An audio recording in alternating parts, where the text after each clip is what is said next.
కుమారుడా, నీ పాపములు క్షమించబడి ఉన్నవని. ఏమన్నాడు? నీ పాపములు క్షమించబడి ఉన్నవని చెప్పాడు. తర్వాత 9వ వచనాన్ని చదువుకుందాం. నీ పాపములు క్షమించబడి ఉన్నవని చెప్పుట సులభమా? నీవు లేచి నీ పరుపెత్తుకుని నడువుమని చెప్పుట సులభమా? అయితే పాపములు క్షమించుటకు భూమి మీద మనుష్య కుమారునికి అధికారము కలదు. భూమి మీద మనుష్య కుమారునికి అధికారం ఉంది. మీకు ఇంకొక విషయాన్ని చెప్తాను. చాలామంది రిలాక్స్గా ఉన్నారు కదా, చాలా ప్రశాంతంగా.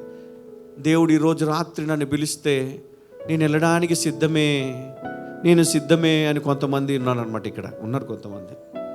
ఎస్, ఈరోజు పిలిచి నేను వెళ్ళిపోతా, నా లెక్కలు నేనే చెప్పుకుంటా. హల్లెలూయా. ఇక్కడ అట్లాంటి ఏం నడవాయి అన్నమాట. నీ లెక్కలన్నీ ఇక్కడే చూస్తాడంట.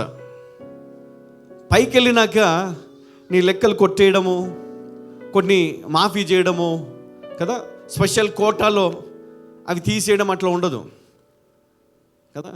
వద్దులే, వేసే కాళ్ళ మీద పడిపోతాను, ఆయన కాళ్ళు పట్టుకొని బోర్ని ఏడిచేస్తే ఆయన కనికరించేస్తాడు అని నువ్వు అనుకుంటున్నావేమో. నీ భూమి పైన బ్రతికినంత కాలమే నీకు అవకాశం ఉంటుంది.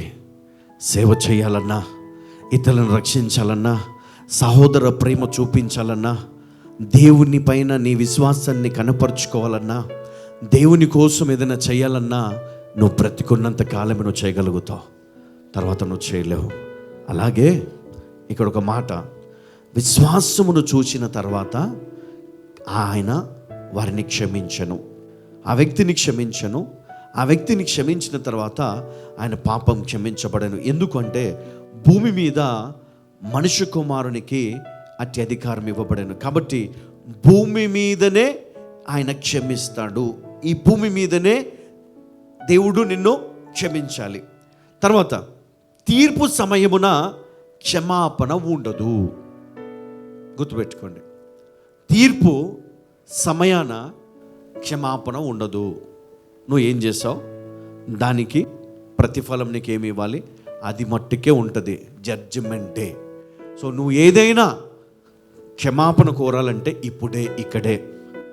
ఏదైనా నీ జీవితంలో తప్పులు ఉన్నాయా, ఇప్పుడే ఇక్కడే దేవుని దగ్గర క్షమాపణ కోరుకొని పశ్చాత్తాపముతో నీ జీవితాన్ని మార్చుకుంటే మహిమకరమైనటువంటి జీవితాన్ని నీకు ఇస్తానన్నాడు దేవుడు. హల్లెలూయా. తీర్పు సమయమున క్షమాపణ ఉండదు. తర్వాత 9వ వచనంలో ఏమన్నాడు ఒకసారి, మార్కు 2:9 చివరిగా. నీ పాపములు క్షమించబడి ఉన్నవని చెప్పుట సులభమా? నీవు లేచి నీ పరుపెత్తుకుని నడువుమని చెప్పుట సులభమా? అయితే పాపములు క్షమించుటకు భూమి మీద మనుష్య కుమారునికి అధికారము కలదని మీరు తెలుసుకునవలెనని వారితో చెప్పాను. చాలా. ఇప్పుడు 103వ దావీదు కీర్తన 1-3 వచనాలు. నా ప్రాణమా యెహోవాను సన్నుతించుము, నా అంతరంగముననున్న సమస్తమా ఆయన పరిశుద్ధ నామమును సన్నుతించుము. నా ప్రాణమా యెహోవాను సన్నుతించుము, ఆయన చేసిన ఉపకారములలో దేనిని మరువకుము. ఆయన నీ దోషములన్నిటినీ క్షమించువాడు, నీ సంకటములన్నిటినీ కుదుర్చువాడు. ఇక్కడ 9వ వచనం మార్కు 2:9 మనం చూసాం ఏంటంటే, మరి ఆయన స్వస్థపరచారు, మనుషులను నూతన వ్యక్తులనుగా చేసే అభిషేకము, అధికారము క్రీస్తు కలిగి ఉన్నాడు. అంటే ఇక్కడ చూడండి, యెషయా గ్రంథము 1వ అధ్యాయము 5-6 వచనాలు ఒకసారి చదువుకుందాం. నిత్యము తిరుగుబాటు చేయుచు మీరేలా ఇంకను కొట్టబడుదురు. ప్రతివాడు నడినెత్తిన వ్యాధి కలిగి ఉన్నాడు. ప్రతివాడు నడినెత్తిన వ్యాధి కలిగి ఉన్నాడు. ప్రతివాని గుండె బలహీనమయ్యను. ప్రతివాని గుండె బలహీనమాయను. అరకాలు మొదలుకొని తల వరకు స్వస్థత కొంచెమైనను లేదు. ఎక్కడ చూచినను గాయములు, దెబ్బలు, పచ్చి పుండ్లు, అవి పిండబడలేదు, కట్టబడలేదు, తైలముతో మెత్తన చేయబడలేదు. మీ దేశము పాడైపోయెను, మీ పట్టణములు అగ్ని చేత కాలిపోయెను, మీ ఎదుటనే అన్యులు మీ భూమిని తినివేయుచున్నారు. చాలమ్మా. ఇప్పుడు నీ జీవితం కూడా ఇలానే ఉన్నది కదా. శరీరం అంతా కూడా వ్యాధితో, బాధతో ఉన్నట్లుగా ఉన్నది. కొంతమందికి నిజంగానే వ్యాధులు ఉంటే, కొంతమందికి వ్యాధి లేకపోయినా వారి శరీరం అంతా కూడా బాధలతో, వేదనలతో, భయముతో, మరి దురాత్మ శక్తులతో పీడింపబడుతూ శరీరం అంతా కూడా గాయములతో ఉన్నట్లుగా వేదనతో నింపబడు. అట్లాగే యెరూషలేము కూడా పూర్తిగా, మరి ఆ దేశమంతా కూడా పూర్తిగా మరి పాపము చేత నిండినప్పుడు ఆ దేశమంతా కూడా ఆ విధంగా పాడైపోయిను అని మరి జ్ఞాపకం చేస్తున్నాడు. అందుకే మనకేం కావాలా అంటే మనకు నిజమైన రక్షణ కావాలా, నిజమైన రక్షణ కావాలా. ఆ రక్షణ దేవుని, తండ్రి అయిన దేవుని ప్రేమ చేత, కుమారుడైన క్రీస్తు రక్తము చేత, పరిశుద్ధాత్మ శక్తి చేత, మనుషుల యొక్క విశ్వాసము చేత మనం తిరిగి పొందుకుంటాం.